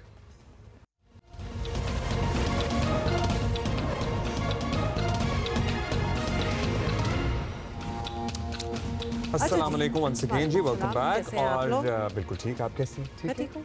कैसी चल रही है? बस चल रहा है, क्योंकि मुल्क की हालात आपके सामने ही हैं। हाँ, उससे बड़ी टेंशन हो जाती है। As much as we want to move forward, अभी हमारा सीन जो है वो बिल्कुल उधर ही फंसा हुआ है, क्योंकि सैलाब भी उसी तरह ही है। अभी सिंध तक तो बात पहुंचनी है। वी आर जस्ट होपिंग कि वो जरा आप ज़िंदगी में हमें वैसे ही शुक्रगुजार होना चाहिए, हर लम्हे शुक्रगुजार होना चाहिए, लेकिन वो तमाम लोग जो अपने ड्राइंग रूम, अपने घरों, अपने दफातर, अपनी गाड़ी, अपनी सवारी, अपनी बस में बैठे हुए हमें देख रहे हैं, सुन रहे हैं, मतलब समझिए कि वो हर लम्हा जो आप अपने घर की चार दीवारी में गुजार रहे हैं, जिसमें आपके सर पे छत है, जिसमें आपके बच्चों के लिए खाना है, जिसमें आपके पास सवारी, आपके पैरों में जूते हैं पहनने के लिए, वो यकीनन एक शुक्र का लम्हा है। क्योंकि there are so many people, अब लाखों लोग हैं हमारे ही मुल्क में, जो पंजाब में आप देख लें 16 लाख से ज़्यादा लोग हैं जो डिस्प्लेस हो गए हैं, उनके बच्चों के पैरों में शायद बहुत सौ की जूती भी नहीं है। एंड बीमारियां भी हैं और मच्छर भी हैं and they can't do anything. पता है ये इमेजिन करना बहुत बहुत मुश्किल है। To put yourself in those shoes it is very difficult and आपको ये भी नहीं पता, one would not know how you would react. आप देखते हैं ना कि ये किस तरह कर रहे होंगे, किस तरह रह रहे हैं। कैन यू इमेजिन कि अगर आपको करना पड़े तो आप किस तरह रहेंगे, क्या करेंगे। एनीवे बहुत सी ये सारी सिचुएशन जो बनी है उसने बहुत से और सवालात उठाए हैं। एक उसमें बहुत बड़ा ये है कि भाई हमारे डैम कहाँ हैं, हमने अब तक डैम, वाटर रिजर्वर्स, ये सब कुछ हम इस तरफ क्यों नहीं गए और सीरियसली इस पे काम क्यों नहीं किया, जबकि ओवर द ईयर्स बहुत बुरे सैलाब हमारे यहाँ आए भी हैं। अब आपको बताएं कि बानी PTI के बाद तहरीक इंसाफ में सबसे ज़्यादा पावरफुल और सरगर्म समझे जाने वाले रहनुमा अली अमीन गंडापुर साफ और सीधे लफ्ज़ों में काला बाग डैम बनाने का दो टोक मुतालबा कर रहे हैं और कल एक बार फिर उन्होंने वाज़े तौर पर काला बाग डैम को मुल्क की अहम तरीन ज़रूरत करार दिया और ये भी कहा कि सूबे से काला बाग डैम के हक में करारदाद जो है वो मंजूर कराई जा सकती है और सूबे के वज़ीर आला की तरफ से ऐसा बयान आने का मतलब ये है कि अब खैबर पख्तूनख्वा भी काला बाग डैम के लिए तैयार हो गया है। अब मगर ऐसा हुआ नहीं है क्योंकि उसमें सामने वाज़े उस फौरन इस पे इख्तिलाफ सामने आ गया। ये तो हमने पहली पार्ट ऑफ द स्टोरी है ना। अली अमीन गंडापुर का मौक़िफ़ है कि पाकिस्तान के मफाद के लिए अब सूबाइयत और सियासत एक तरफ रखना पड़ेगी। कल फिर उन्होंने किसी किस्म की लगी लिपटे रखे बगैर काला बाग डैम का मुतालबा दोहरा दिया, लेकिन इसके अलावा असद कैसर और उनकी अपनी पार्टी के जो चेयरमैन हैं वो इससे किनारा कशी इख्तियार कर चुके हैं। लेकिन अली अमीन साहब क्या कहते रहे हैं सुनिए। पहले उनका सुनते हैं। पाकिस्तान के फायदे को पीछे नहीं धकेला जा सकता किसी की अपनी जाती या सूबाइयत या छोटे लेवल की किसी तरह की कंसर्न की वजह से। मेरा ये मौक़िफ़ है कि तमाम को अपने हकूक के मुताबिक तहफ़्फ़ुज़ात को दूर करके और मुतमईन करके वाटर राइट्स के डॉक्यूमेंट्स के हक के मुताबिक सबको आप मुतमईन करके काला बाग डैम जैसा प्रोजेक्ट अपने बच्चों के लिए, अपनी नस्लों के लिए, पाकिस्तान के लिए आपको करना चाहिए। चलें जी, ये तो करना चाहिए, ये आपने सुन लिया। और साथ ही अब आपको बता दें बाकी पार्टीज़ का मौक़िफ़ क्या रहा है। पीपल्स पार्टी का काला बाग डैम के ख़िलाफ़ आपको पता है हमेशा से ही रही है, लेकिन लगता ये है कि इस मामले में पीपल्स पार्टी पर भी दबाव बढ़ रहा है या आने वाले वक्तों में बढ़ सकता है। और पीपल्स पार्टी सिंध के सदर निसार खुड़ो ने अली अमीन गंडापुर के मुतालबे पर रद्द अमल देते हुए कहा है कि 3 सूबे काला बाग डैम के ख़िलाफ़ करारदादे पास कर चुके और सिंध को ये डैम किसी सूरत मंजूर नहीं। अब एग्जैक्टली क्या वर्ड्स से देख लें। अली अमीन गंडापुर साहब को कहो कि ये पीपल्स पार्टी का सिर्फ मसला नहीं है, ये 3 सूबाई असेंबलियाँ, उनमें KP असेंबली भी थी, उसमें बलूचिस्तान असेंबली भी थी, उसमें सिंध असेंबली भी थी, जिन्होंने 3 दफ़ा रेजोल्यूशन पास किया कि काला बाग डैम नहीं बनना चाहिए।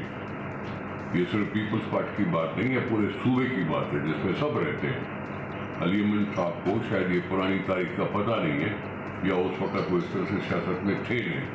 उनको पता होना चाहिए कि पहले सोचें, देखें और उसके बाद कोई बात करें। सिंध वाले अपने दरिया सिंध पर जान देते हैं, पानी को अपनी ज़िंदगी समझते हैं और उसमें कोई काला बाग का नाम लेता है तो फिर ज़ाहिर है इनकार होगा। अच्छा, फिर पंजाब की बात की जाए ना तो यहाँ भी बड़ी अनोखी एक बात हुई है कि पंजाब हमेशा से आपको पता है कि काला बाग डैम के हक में रहा है और पंजाब की वज़ीर इत्तलात आज़मा बुखारी पहली बार अली अमीन गंडापुर के किसी बयान की हिमायत करती दिखाई दी। That in itself is a very big thing. बल्कि उन्होंने ये भी कहा कि पहली मरतबा खैबर पख्तूनख्वा के वज़ीर आला के मुँह से कोई अक्ल की बात सुनने को मिली है। उनके वर्ड्स थे।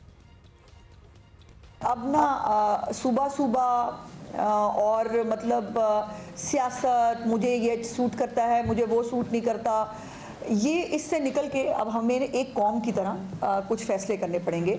और गंडापुर साहब की जो है वो पहली दफ़ा ज़िंदगी में उनकी कोई बात से मैं मुत्तफ़िक भी हूँ, मुझे खुशी भी हुई, उनके मुँह से कोई सेन गुफ्तगू जो है वो सुनने को मिली। तो ये प्राइम मिनिस्टर साहब जो हैं वो यकीनन तमाम सूबों को वो साथ लेके बैठेंगे भी और हमें कोई नेशनल एक्शन प्लान, कोई एक जो ऐसा लाहे अमल है नेशनल लेवल के ऊपर तमाम सूबों के साथ मिलके बनाने की ज़रूरत है। बिकॉज अदरवाइज़ ये हर साल और कितनी दफ़ा हमने सैलाब से डूबना है। पाकिस्तान को भी क्लाइमेट चेंज से ज़्यादा इफेक्टेड मुल्क है, इसको और बेहतर फैसले करने पड़ेंगे। दूसरी तरफ तहरीक इंसाफ के कुछ रहनुमा अली अमीन गंडापुर के बयानात से इत्तेफाक करते दिखाई नहीं दे रहे हैं। PTI के सीनियर रहनुमा असद कैसे समझते हैं कि कालाबाग डैम की हिमायत करना अली अमीन गंडापुर की ज़ाती राय हो सकती है, पार्टी पॉलिसी नहीं है? नहीं, इसके बारे में मैं समझता हूँ कि इन सब का वो ज़ाती पर्सनल ओपिनियन है और ये पार्टी पॉलिसी नहीं है। हम नहीं समझते कि इस वक्त जो है कालाबाग डैम की कोई ज़रूरत है। इस वक्त और भी छोटे छोटे डैम बनाए जा सकते हैं। अली अमीन खान के अपने इलाके में CRBC एक प्रोजेक्ट है, उससे जो है ना वहाँ के लोगों की जो पानी की ज़रूरियात है वो पूरी हो जाएंगी और डैम को स्टोर करने के लिए कैपेसिटी भी बढ़ जाएगी। तो मेरा ख्याल में कोई ज़रूरत नहीं है, मुतनाज़ चीज़ों को गैर ज़रूर छेड़ना मुनासिब नहीं है। ये है सूरत हाल ने 2022 में बदतरीन सैलाब का सामना किया है। आज पंजाब खैबर पख्तूनख्वा सैलाब की मुश्किलात सह रहा है। सिंध खुद भी सैलाब के खतरे की जद में है और इस वक्त तक जानी नुकसानात से हटकर पाकिस्तान का अरबों रुपए का, लिटरली अरबों रुपए का नुकसान हो चुका है। हुकूमतें अपने तईं बहुत कोशिश कर रही हैं। लिटरली पाकिस्तान की तारीख का एक बड़ा लाइफ स्टॉक रेस्क्यू ऑपरेशन भी इसे कहा जा रहा है, जहाँ हुकूमती आदाद शुमार ये कह रहे हैं कि 6 लाख मवेशियों को रेस्क्यू किया गया है फ्रॉम सैलाबी एरियाज। मगर फिर भी एक बहुत बड़ा चैलेंज है। सेनेटर शहरी रहमान साहिबा पर्टिकुलरली ये कालाबाग डैम की जो बात दोबारा, मतलब पहले भी माजी में कई दफ़ा ये बात शुरू हो चुकी है, मुशर्रफ के दौर में, उससे पहले एटसेट्रा एटसेट्रा। ये बात बड़ी पुरानी है और बड़े लोग छोटे छोटे ये सुनते थे कालाबाग डैम क्या है, और अब बड़े भी हो गए और पता नहीं चला कि एक्चुअली इसका क्या हुआ। सेनेटर शहरी रहमान से इस हवाले से बात करेंगे। सेनेटर साहिबा, क्लाइमेट चेंज के जो असरात हम देख रहे हैं, ये कोई ऑब्वियसली सरप्राइज नहीं है व्हाट वी आर एक्सपीरियंसिंग, लेकिन एक राय ये है कि कुदरत की तरफ से तो जो हुआ वो हुआ, लेकिन हमारी अपनी कोताहियाँ हैं, नालायकियाँ हैं, नाअहलियाँ हैं, करप्शन वगैरह ये सब कुछ है जो कि इस तबाही की बड़ी वजह है। हम सब जानते देखते हुए भी तैयारी नहीं कर सके, ओवर द ईयर्स तैयारी नहीं कर पा रहे। तो आप सबसे पहले तो ये बता दें कि इस राय से इत्तेफाक करेंगी? जी शुक्रिया। देखिए, मैं इस पूरे डिस्कशन में एक बात ज़रूर कहना चाहूँगी कि हमारी जितनी भी नाअहलियाँ और कोताहियाँ हैं वो इस एक पॉइंट पर सबसे ज़्यादा एम्फसिस होना चाहिए, वो ये कि क्लाइमेट चेंज के हवाले से और उसकी जो तबाहकारियाँ आती हैं, एक तो ये कुदरत का निज़ाम नहीं है जी, ये नेचर खुद से नहीं कर रहा, ये मैन मेड प्रॉब्लम है। तो ये माहौलियाती एक तब्दीलियों का निज़ाम है। इसमें जो ख़ासतौर से मानसून का हवाला है, ये भी पता होना चाहिए लोगों को कि ये सब साइंस बेस्ड चीज़ें हैं। ये एल नीनिया सिस्टम आता है, उसकी वजह से सख्त साउथ एशिया में मानसून आते हैं और इस साल वो आया हुआ है। तो ये सारी चीज़ें देखनी पड़ेंगी कि ये सिस्टम्स आ रहे हैं। फिर हमारी तरफ से ये एक अर्ली वार्निंग सिस्टम क्यों जगह में इन प्लेस नहीं है, नंबर 1। नंबर 2, हमारी तरफ से जब आपने देखा 2022 में क्या क्या तबाहकारियाँ हुई, तो फिर ये सारे मुस्तकिल सब डिस्कस कर रहे हैं कि इंक्रोचमेंट्स, अर्बन डेवलपमेंट हर जगह हो रही है बगैर किसी चेक के, और आपके दरियाओं के रुख जो हैं उनकी कैपेसिटी, माइनिंग हो या डिफॉरेस्टेशन हो या अनचेक्ड अर्बन डेवलपमेंट हो, यानी कि आप दरिया के किनारे होटल्स बना रहे हैं, सब कुछ बना रहे हैं, उसकी माइनिंग कर रहे हैं, उसके बोल्डर्स हटा रहे हैं, उसके दरख्त हटा रहे हैं सब साइड में जो है, तो इससे तो जाहिर है आपके मसले मसाइल बढ़ेंगे। आजकल बारिशें हैं, सैलाब हैं, उसके बाद पानी की शॉर्टेज भी होगी, आपको पता ही है। मतलब पानी की शॉर्टेज का तो पाकिस्तान के बारे में बहुत सी स्टडीज़ भी बहुत अरसे से बता रही हैं। इन सब मसाइल का हल ज़ाहिर है उनका एक हिस्सा डैम्स की तामीर भी है, और भी बहुत से हल हैं, दरख्त लगाना, डैम बनाना, वाटर वेल्स, पानी की सतह बढ़ाना। जब डैम की बात होती है तो कालाबाग डैम का नाम सर फहरिस्त आता है। खैबर पख्तूनख्वा हुकूमत, उनके वज़ीर आला, उनके चीफ एग्जीक्यूटिव इसकी हिमायत कर रहे हैं। क्या पीपल्स पार्टी और सूबा सिंध इस पर नज़रसानी कर सकते हैं? मतलब इन हालात को देखते हुए हम इस पर दोबारा डिस्कशन शुरू कर सकते हैं? जी, बहुत दफ़ा खुलकर बात हो गई है, लेकिन एक तरफ हम अब एक बहुत बड़े फ्लड से, एक तबाहकारी से डील कर रहे हैं, उन ने अब्जॉर्ब करने और आगे इम्प्लीमेंटेशन की तरफ ले जाने में अमली जामा पहनाने के बजाय हम अब सडनली पूछ रहे हैं कि जी डैम्स क्यों नहीं बन सकते। भाई डैम्स नंबर 1 ये स्टोरेज के लिए नहीं बनते। आप हमारे जो बड़े डैम्स हैं, मसलन तरबेला और मंगला, आप वो भी देख लें, जो छोटे डैम्स पर ये डिस्कशन ज़रूर कीजिए, पर जो बड़े डैम्स हैं हमारे, ख़ास तौर से तरबेला और मंगला, और उसमें आप आगे भी जितने डैम्स देख लें उनका क्या इस वक्त हाल हुआ है। चश्मा का भी देख लें, इस वक्त हाल ये है कि ये 40% कैपेसिटी इनकी कम हुई हुई है क्योंकि ये बिल्कुल सिल्ट से भर जाते हैं। दूसरा ये कि इनकी अब फाइनेंसिंग जो है बहुत मुश्किल हो रही है। आपके 12 डैम्स आइडेंटिफाई हुए हैं, मीडियम, स्मॉल टू मीडियम, उनमें से सिर्फ एक बना है दरावर डैम सिंध में जो है, ठीक है। ये 2010 से पाकिस्तान में डैम कॉन्वर्सेशंस चल रहे हैं। अब काराबाग डैम पर अगर आ जाएं तो ये तो एक सियासी पसूंगड़ा है जो कि खैबर पख्तूनख्वा की अपनी पूरी असेंबली बार बार मुस्तरद कर चुकी है और बहुत वाज़े अवाम दोस्त बुनियाद पर मुस्तरद कर चुकी है। जहाँ तक आज का फ्लड है, जो तबाहकारियाँ हैं भाई, वो 3 जो रिवर्स जिस पे ये आए हैं उससे काराबाग का कोई ताल्लुक नहीं है। सतलज, रावी और झेलम जो जिस पर फ्लड आया हुआ है, हाई फ्लड आया हुआ है, जिससे आधा पंजाब इस वक्त पानी के नीचे है, तो आप मुझे बताएं इसका काराबाग से एक आप मैप निकाल के देख लें भाई रिवर्स का। ये क्या डिस्कशन हो रहा है? काराबाग से इसका कोई ताल्लुक नहीं है, ना वो डैम्स में सरे फहरिस्त है। अभी आपका द्यामीर और दासू नहीं ख़त्म हुए जिनके कॉस्ट बढ़ते चले जा रहे हैं। वो माहौल नहीं है दुनिया का। अब अमेरिका को देख लें, 1200 डैम इन्होंने ख़त्म किए हैं। बड़े डैम अमेरिका ने 1200 हटाए हैं क्योंकि अब डैम्स जो हैं वो रास्ते में आते हैं। अब इसलिए देखिए, जब एक बड़ा डैम होता है, आपको क्या वो स्टोरेज डैम तो नहीं है, जो फ्लड कंट्रोल डैम नहीं है। फ्लड कंट्रोल और स्टोरेज अलग अलग चीज़ें हैं। तो आप फ्लड कंट्रोल की पहले बात करें तो डैम को तो खाली रखना पड़ता है, फ्लड कंट्रोल डैम को।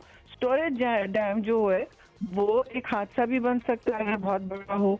तो देखिए, जैसे मेरे ख्याल में 92 में हुआ था, पूरी झेलम वैली फ्लड हो गई थी जब तरबेला को खोला, वो भी अपना भर चुका था।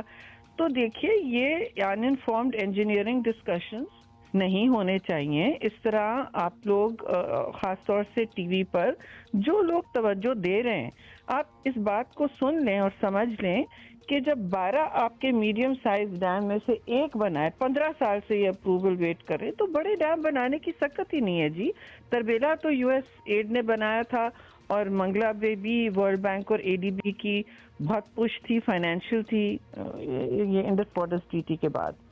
तो अब मेरे ख्याल में आप अगले सवाल में ये ज़रा पूछिए कि क्या हुआ छोटे डैम्स का, उन डैम्स का जो अप्रूव हुए थे 15 साल के बाद। ये डैम जो करते फिरते हैं ना हमारे लोग, ये ज़रा बारीक बीनी से और थोड़ी नॉलेज के साथ ये डिस्कशन करें। जी शेरी साहब, आप सही कह रही हैं। मतलब वो सवाल अपनी जगह जायज़ है और जितना वक्त हमने इस डिस्कशन पे लगाया है, मतलब कालाबाग डैम की डिस्कशन दहाइयों से चल रही है। अगर उसी दौरान ही छोटे बहुत सारे डैम्स बना लिए जाते तो शायद अब इस डिस्कशन की भी जरूरत ना पड़ती। आपने 1200 वो बताया है, अमेरिका का भी एग्जांपल दिया है, लेकिन उनके पास तो 1200 थे तो वो कम करेंगे तो दूसरी बात है। हमारे पास बहुत कम डैम्स हैं, हमें स्टोरेज की भी ज़रूरत है और हमें फ्लड कंट्रोल की भी ज़रूरत है। तो ये हमारी नीड्स हैं।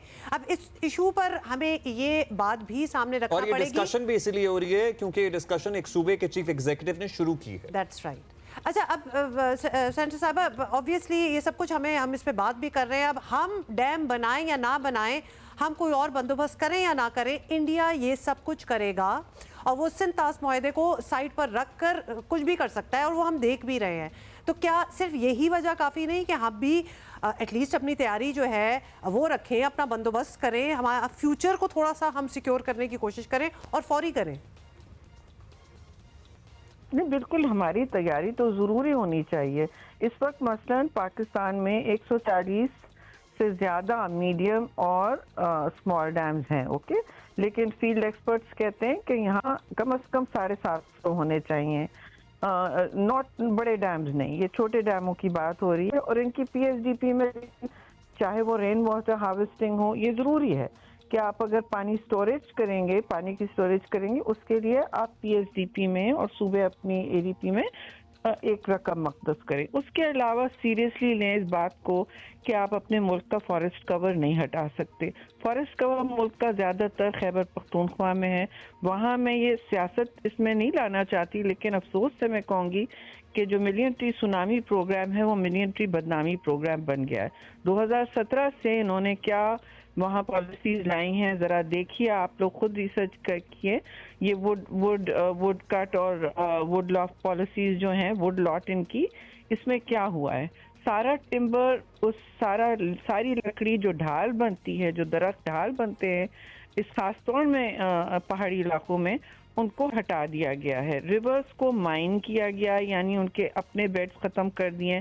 आप रिवर को जब नहीं चलने देते समंदर तक, तो हर तरफ तबाहकारियाँ होती हैं। फिर आप वहाँ होटल्स बनाते हैं रिवर बैंक्स पे। 2022 के इतने सख्त और कड़े सबक हैं, वो नहीं सीखे गए। फिर NOCs दे दिए गए पूरे KP में। फिर बहुत सारे सूबों, देखिए हर सूबे को सोचना पड़ेगा। अर्बन फ्लडिंग के लिए आपको काम करना पड़ेगा और इतना खर्चा करना पड़ेगा कि ये बड़े डैम्स तो पीछे रह जाएंगे। लेकिन ये करने की ज़रूरत है, आपको लोगों की जानें, उनकी मवेशी, उनके घर, उनकी सारा माल, सब कुछ बचाना है।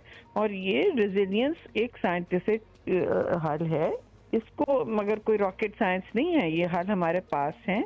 आप दरिया को ज़रूर रन करने दें, लेकिन शहरों में और देहातों में अलग अलग पॉलिसी होती है, अलग अलग आपने रिवर बैंक से लेकिन दूर बनाना है। आपने नलों पे, जैसे सैदपुर पे पूरा विलेज बन गया है नल्ले पे, वो नहीं करना है। इस तरह की चीज़ें आपने नहीं करनी है। कराची पे भी जोर देना होगा कि कितनी आपने क्या खर्चा करना है ट्रांसफॉर्मेटिव जो नए क्लाइमेट पैटर्न्स हैं उसके हवाले से। जी शुक्रिया सेनेटर साहिबा। जाहिर है हर सूबे को अपनी रिस्पॉन्सिबिलिटी निभानी होगी। खैबर पख्तूनख्वा का आपने जिक्र किया, उसे अपनी रिस्पॉन्सिबिलिटी निभानी होगी। पंजाब को अपनी, बलोचिस्तान को अपनी, सिंध को अपनी, और रिस्पॉन्सिबिलिटीज़ की बात हो रही है। एक्चुअली दरख्तों की कटाई एक मेजर इशू है बिल्कुल, और अभी का नहीं है। मतलब we can not now be surprised about it. ये चल रहा है बहुत अरसे से। इस पे हम तफसील से आगे चल के बात करेंगे। और अभी हम कोयटा में जो अफसोसनाक वाक़या हुआ, सानेहा हुआ, उसका ज़रा जिक्र ज़रूरी है। कोयटा के सरियाप रोड पर शाबानी स्टेडियम के करीब धमाका हुआ। 13 अफराद इसमें जाँ बहक हुए, 31 ज़ख्मी हुए। शाबानी स्टेडियम के करीब धमाका बज़ाहिर खुदकुश लग रहा है। इस पे सलमान अशरफ हमारे साथ मौजूद हैं। सलमान, बताइएगा, अब एक तो ज़ख्मियों की हालत कैसी है, सर्टनली वो जानना चाहेंगे। फिर जो इब्तदाई इन्वेस्टिगेशन हुई है उसमें क्या हक़ाइक़ सामने आ सके? जी अब्दुल्ला, जो इब्तदाई इन्वेस्टिगेशन हुई है उसके मुताबिक धमाका जो है वो खुदकुश हमला था, जिसके नतीजे में खुदकुश हमलावर ने गाड़ी की जो पार्किंग थी वहाँ पे अपने आप को धमाका खेज मवाद से उड़ाया और इसमें 8 किलोग्राम धमाका खेज मवाद इस्तेमाल हुआ, जिसमें बॉल बेरिंग भी थे। इसके नतीजे में जो अब तक की इतलात है उसमें 13 अफराद जाँ बहक हुए हैं, जिसमें एक पुलिस का स्पेशल ब्रांच का एहलकार भी शामिल है, जबकि 31 से ज़ायद जख्मी बताए जाते हैं। क्योंकि गुज़श्ता रात जब वाक़या पेश आया तो उसके बाद मुख्तलिफ हॉस्पिटल्स में जख्मियों को मुंतकिल किया था। रात गए तक उनकी तादाद में फ्लक्चुएशन का सिलसिला जारी था। पुलिस जो तर्जुमान थे, उन्होंने जो रात के आखिरी अपना प्रेस रिलीज जारी किया, उन्होंने उसकी तस्दीक करते हुए बताया कि 13 अफराद इस वाक़े में जाँ बहक और 31 जख्मी हुए हैं। इसके अलावा जख्मियों में से तकरीबन 8 की हालत तशवीशनाक बताई जाती थी, जिनमें से 3 बहुत ही ज़्यादा सीरियस थे, जिन्हें सिविल अस्पताल के ट्रॉमा सेंटर में उस रात गए तक तबी इमदाद फराम की जाती रही। अभी भी हालत कुछ की खतरे में है, लेकिन जो मुतादिद जख्मी हैं उनकी हालत खतरे से बाहर बताई जाती है। जी सही, बहुत शुक्रिया आपका सलमान अशरफ। ये डेफिनेटली अच्छा, एक मुख्तसर ब्रेक लेनी है हमने and we gonna be back. और जंगलों की कटाई और दरख्तों की कटाई से मुताल्लिक पंजाब में एक अहम फैसला किया गया, उस पर तफसील से बात करेंगे after this break.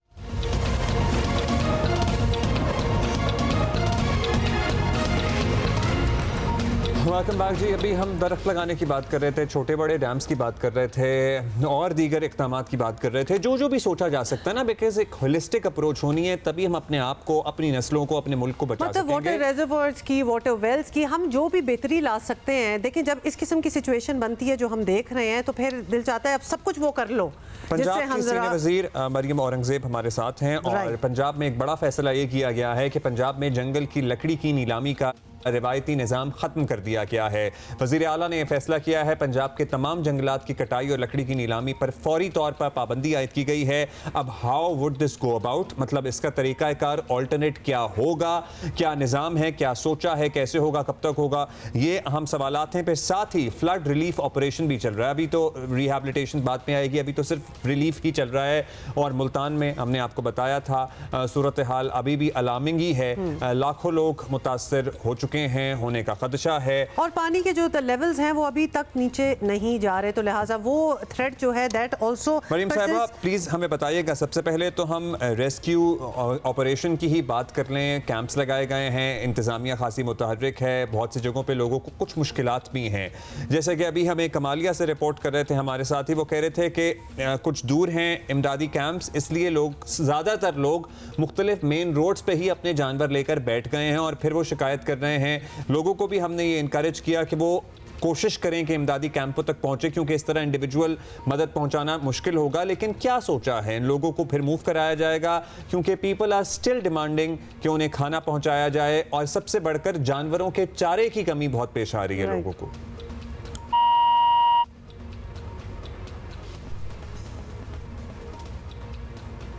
Okay, we are trying to reconnect with Maryam Aurangzeb, अभी हमारे साथ होंगी। और बड़े पर्टिनेंट अब्दुल्ला आपने सवाल किए, ख़ास तौर पे जब हम अपने कॉरेस्पॉन्डेंट से बात करते हैं और वो हमें आगे से बातें बताते हैं कि people who are displaced naturally, अपने घर तो उनके काफ़ी होंगे तो ख़त्म ही हो गए, तो उनको क्या क्या परेशानियां हैं। बाथरूम्स के भी बड़े इशू हैं ख़ास तौर पे। मरियम साहिबा, अब हम आपसे यही पूछ रहे हैं कि क्या और सोचा गया, अगर आपने हमारा सवाल सुन लिया हो पहले, किस तरह मज़ीद रिलीफ जो है वो प्रोवाइड की जा सकती है डिस्प्लेस्ड लोगों को? जी बिस्मिल्लाहिर्रहमानिर्रहीम। हुमा, सबसे पहले तो मैं ये ज़रूर कहूँगी कि मैं I was watching your program जो आपने शुरू में भी किया, कि रिलीफ तो इस वक्त एक अनप्रेसिडेंटेड सुपर फ्लड सिचुएशन में पंजाब हिस्टोरिकली कभी भी तीनों रिवर्स के अंदर सुपर फ्लड की सिचुएशन बैक वक्त नहीं हुई।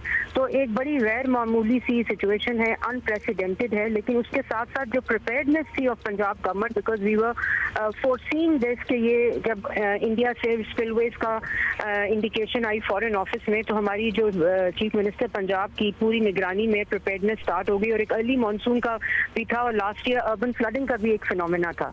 सो वी वर गेट अप, और हमारी जो रेस्क्यू एंड इवैक्यूएशन ऑपरेशन था वो भी एक हिस्टोरिक है। मतलब अभी तक आप देखें कि 12 लाख से ज्यादा, अराउंड 13 लाख लोग इवैक्यूएटेड एंड ट्रांसपोर्टेड हैं। फिर तकरीबन 4.5 लोग रेस्क्यू हुए हैं। और फिर इसके साथ साथ जो एक यूनिक फिनोमेना था कि लोग अपने लाइफ स्टॉक, बिकॉज सारी जिंदगी की जमा पूंजी उनकी लाइफ स्टॉक होती है, उनका रोजगार होती है, वो छोड़ने को तैयार नहीं थे ड्यूरिंग इवैक्यूएशन। तो इस वक्त तक तकरीबन 8 lakh life stock, 7,54,000 to be exact, जो है वो लाइफ स्टॉक को ट्रांसपोर्ट करके, रेस्क्यू करके इस वक्त फॉर्डर फैसिलिटी और जो उनकी वेटनरी केयर है वो प्रोवाइड की जा रही है। यहाँ तक कि आपने सुबह बात की, अब्दुल्ला कर रहे थे बात, कि जब घर छोड़ते हैं बच्चे इस तरह की एक रश्ड इमरजेंसी सिचुएशन में, तो उनके पास जूतियां भी नहीं थी। तो हमने फिर कैंप्स में सब बच्चों को जूतियां, उनके न्यूट्रिशन वैल्यू सिस्टम्स को देखने, और क्लीन ड्रिंकिंग वाटर जो है, जो सबसे ज्यादा इंपॉर्टेंट है, बिकॉज इस तरह की सिचुएशन में जो वाटर बोर्न डिजीजेज हैं वो बहुत जल्दी उनका ब्रेक होता है। तो अभी इस वक्त कंप्लीट जो क्लीन ड्रिंकिंग वाटर है उसके इंतजाम हो रहे हैं। लेकिन उमा, ये जरूर मैं आप लोगों को बताऊं, आपके तवज्जुह से बताऊं, कि इस किस्म की अनप्रेसिडेंटेड फ्लड सिचुएशन जो है वो हिस्टोरिकली वाटर लेवल, उसका जो इंटेंसिटी है, और फिर तीनों रिवर्स में ये कभी नहीं हुआ पंजाब में। लेकिन कोई भी डेवलप्ड कंट्री भी 100% कवरेज के ऊपर इस सिचुएशन में नहीं जा सकती। लेकिन चीफ मिनिस्टर ने ये जरूर इंश्योर किया है, चाहे वो वेस्ट डिस्पोजल हो, चाहे वो डिजीज आउटब्रेक हो। मतलब इस वक्त तकरीबन 1100 field hospitals, clinic on wheels और मदर एंड चाइल्ड वैन, जो हमारी ऑलरेडी हमारा प्रोग्राम चल रहा था, वो पूरे पंजाब में इस वक्त फील्ड के अंदर है। हेल्थ जो कैंप्स हैं वो मौजूद हैं। फिर विमेन सैनिटरी किट्स का बड़ा प्रॉब्लम था, वो प्रोवाइड की जा रही हैं। ये एक अनप्रेसिडेंटेड सिचुएशन है, मगर इस किस्म का इवैक्यूएशन, इस किस्म की रेस्क्यू रेस्क्यू, और वाइल्ड लाइफ को भी हमने, अल्लाह ताला का शुक्र है कि जो हमारी वाइल्ड लाइफ फोर्स बन गई थी उसके जरिए हम लोगों ने वाइल्ड लाइफ को भी रेस्क्यू किया। आप अभी बात कर रहे थे जिसमें मैं जरूर बात करना चाहती हूँ, because I have a training in climate change and adaptation, कि हम जब भी इस किस्म की सिचुएशन आती है, चाहे वो 22 का फ्लड हो, चाहे वो बैक इन 90s का फ्लड हो, 80s का फ्लड हो, और अभी का जो फ्लड है, कि हम फॉरेन डैम्स की बात शुरू कर देते हैं, वाटर स्टोरेज की बात शुरू कर देते हैं। हमें क्लाइमेट एडेप्टेशन इंफ्रास्ट्रक्चर की बात करनी चाहिए। और मैं ये भी जरूर बताना चाहूंगी कि लास्ट ईयर जब पंजाब का एनुअल डेवलपमेंट प्रोग्राम बना और डेवलपमेंट प्रोजेक्ट स्टार्ट हुए, उस सब के अंदर क्लाइमेट रिजिलियंट इंफ्रास्ट्रक्चर को हमने इम्बेड किया। मतलब every project 1% of the cost you have to invest into climate resilient infrastructure of that scheme. PC1 को उसके अंदर डाल दिया। तो डैम्स बनने चाहिए, जरूर बनने चाहिए, वाटर स्टोरेज होती है, चेक डैम्स होते हैं, नहरों की जो वाइडनिंग है वो होती है, एम्बैंकमेंट्स की को राइज करने की बात होती है, मगर वो सारा कुछ फ्लड मैनेजमेंट के जिम्मे में आता है। हमें पूरी एडेप्टेशन के साथ जाना चाहिए हर लेवल के ऊपर, आप नॉर्थ से लेकर सिंध तक हमें अब क्लाइमेट रिजिलियंट इंफ्रास्ट्रक्चर्स पे जाना चाहिए। अगर और वाटरवेज, ये नेचुरल वाटरवेज हैं वाटर के, इसमें हमने सोच लिया था शायद कि रावी में कभी पानी नहीं आएगा, रावी में 2,20,000 क्यूसेक वाटर आफ्टर 40 इयर्स आया है। मतलब कि जो उसका अपना असल नेचुरल वाटर चैनल था वो रिवाइव हुआ है। तो ये तमाम चीजें जो हैं इसको देखना पड़ेगा, हमारी जो डेवलपमेंट होती है। मरियम साहिबा जी, बहुत अच्छा है कि आपने सब कुछ हमें डिटेल में बताया है, लेकिन एक सिंपल सी और बात, जैसे कि जो लोग डिस्प्लेस हुए हैं, जो कि पानी के रास्ते में जिनके घर, जिनकी रिहाइशें थी, अब उनका क्या होगा? इसी पॉलिसी के तहत क्या वो लोग वापस अपने घरों को उन्हीं जगहों में जाएंगे जो कि पानी की जगह है? अब हमें पता चल गया है खाली करने का भी ऐलान हुआ है।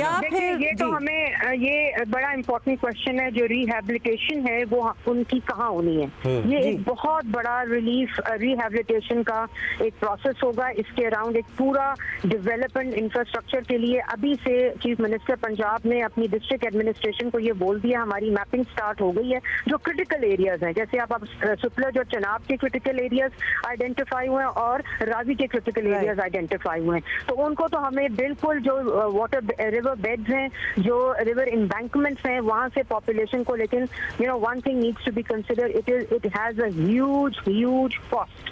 तो अभी जब हम अपनी इंफ्रास्ट्रक्चर की बात करते हैं तो हमें उनको कहीं ना कहीं वहाँ से डिस्प्लेस करके उनको हाउसिंग देनी पड़ेगी। तो आप कह रही हैं कि हमें दरिया के किनारे खाली करने पड़ेंगे। This is going to be challenging. ये देखिए, हम जितना हुमा एवैक्यूएशन पे खर्चा करते हैं, जितना हम फिर रिलीफ पे करते हैं, फिर हम जितना रेस्क्यू पे करते हैं, वो सारी भी एक कॉस्ट है ना।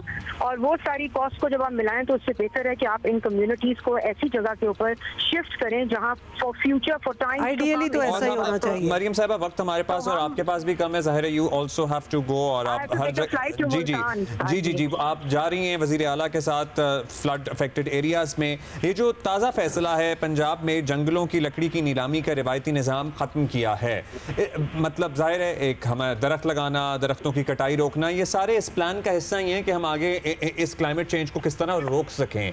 अब नया निज़ाम क्या होगा? अब्दुल्ला, ये लकड़ी की ऑक्शन में इतने घपले होते थे क्योंकि कोई मैपिंग नहीं थी। हमने 6 महीने से GIS मैपिंग की है, पूरे पंजाब के फॉरेस्ट को हमने GIS बेस्ड टेक्नोलॉजी के जरिए मैप करके अब इसका एक पूरा SOP वजह की है, और उसके अकॉर्डिंगली हम लोग अब इंशाल्लाह पूरी जो लकड़ी की ऑक्शन है उसका SOP बना के, बिकॉज ये एजिंग ऑफ द ट्री के साथ कनेक्टेड होता है, वो करके हमने फिर हम इसके ऑक्शन के प्रोसेस को रिवाइव करेंगे, मगर एक पूरे टेक्नोलॉजी बेस्ड ट्रांसपेरेंट सिस्टम के साथ, ट्रांसपेरेंट सिस्टम के साथ करेंगे। अच्छा, मुल्तान आप चूंकि जा ही रही हैं, झंग में जैसे हमने देखा वज़ीर आला ने दौरा किया, बहुत उन्हें गुर्बत भी नजर आई, बहुत हमारा सदर्न पंजाब का एरिया जो है ज़ाहिर है अभी भी एट रिस्क है।